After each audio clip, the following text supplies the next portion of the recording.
Joe, the Pioneers knock off the Carson-Newman Eagles. Jerry Odom in his third season against the Eagles, now 2-1. You're hired to do a couple of things: compete for conference championships and knock off the Carson-Newman Eagles. How sweet is today? Well, it was sweet because it was a team victory and it wasn't easy. You know, I mean, we got behind and first play of the game, I tell you got to start to dive, and they run 60 yards. I'm about to lose my mind. But then we settled down and we started playing pretty good, and then then we give up a two-play time. I mean, just crazy stuff. But I'm really proud of our offense and our special teams. I thought we won the game on special teams with a kickoff return. I thought we did a great block to punt. You know, we did a lot of good things today. The kids put that behind them, came and competed, and that's all I can ask for. And I know we're a good football team. You know, we just had to play 60 minutes, and we finally figured out how to play 60 and not 56 or 54 or one of those other ones. It's a Pioneer team that I'm not going to say we start slow, but how much of it is their offense getting used to the speed of what they want to do? I think it's our defense getting used to their speed. You know what I mean? Because they, say that. Yeah. But yes, I agree with that. You know, because the scout team can only show so much of that. You know what I mean? And I think once we got used to it, you know, I mixed it up on a little bit. I thought our kids played well. You know, in the first half, they get out to the good start. You answer because of special teams. You get the block punt. How much did that turn the tide for your team? Well, I think the block punt and then Lorenzo's kickoff return, you know, makes a great play. He's been playing great the last 2 weeks, like I envisioned him when he wasn't hurt. You know, I mean, playing great. Really, all our backs did, but that was huge. Randy Hooks comes through the block punt. We just, you know, could have been worse. We gave up a stupid touchdown right before half that was, you know, no timeout. I know they're going to throw the ball, and we just let a guy run free. It's crazy, but very, very proud of the.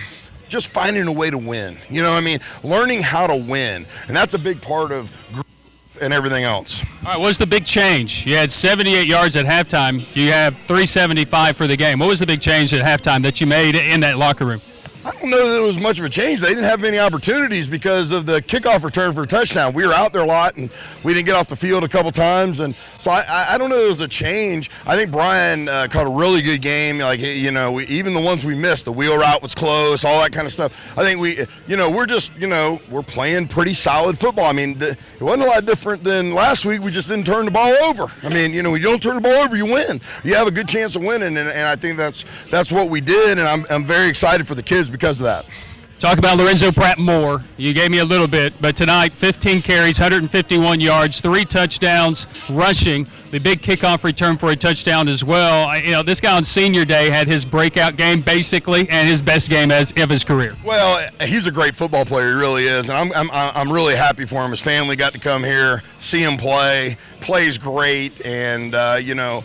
He's just that guy, man. And you know, the thing about Lorenzo is always got a smile on his face. Even when he's hurt, he's the leader of that room. You know, the guys know they can depend on him. He's just that kind of guy. You need about 12 or 15 Lorenzo Pratts on your team. Guys that are just completely unselfish, don't care about carries, but when their number's called, they answer the bell, and that's what he did today.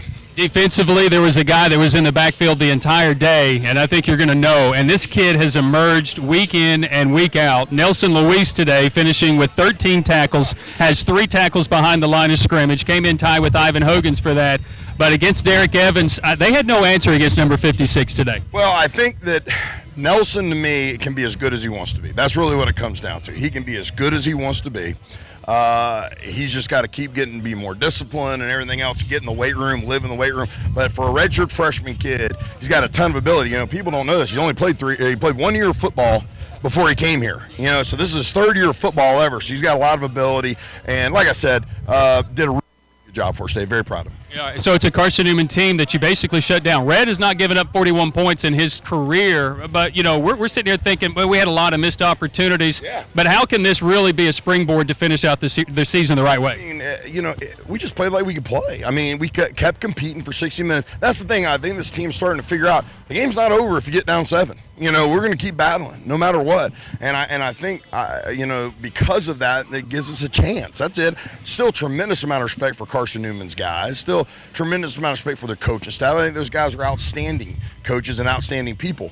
You know, I'm just hoping that we're bringing our game to that level. You know, they've been year in and year out. So that's very exciting. His talent's down today. We're sending them back. Sons of Davy Crockett.